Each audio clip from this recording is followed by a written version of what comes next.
Together, growing in faith, changing communities. Amen.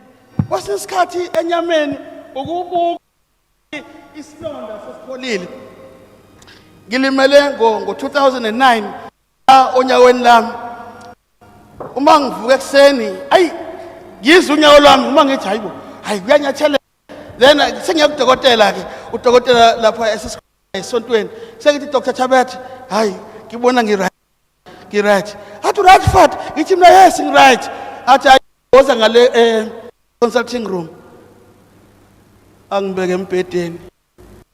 Athi khipha unyawo, ngilukhipha unyawo. Ngelikhathi elibawo eqaqa ibhandi ngeswathi kwabomvu.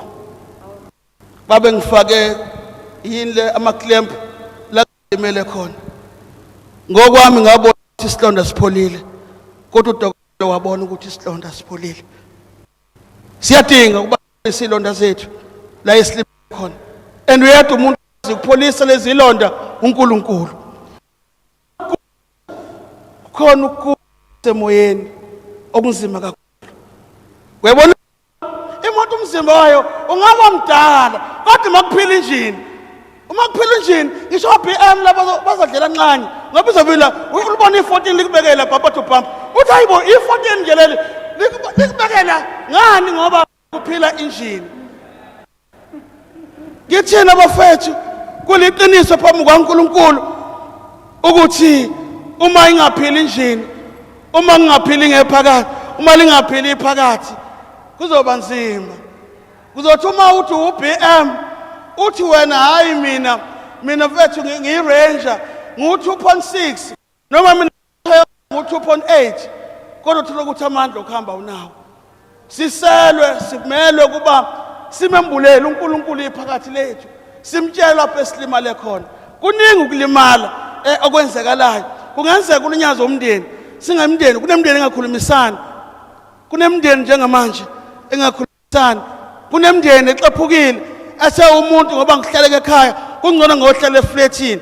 Noma ungaba nabo abangani, noma ungaba nabo abantu ojabula nabo, kodwa isikhala sokuthi awukho nabantu basekhaya sohlala sikhona. Ziningi inqumo sibe nazo. Sufika emsebenzini ngenxa ukuthi ulimele, awusathemba emsebenzini, isikhaftini sakho sohlala la ngaphansi kwenyawo zakho because uyesaba ukuthi khona ozokudlisa ingoba ulimele emphefumulweni.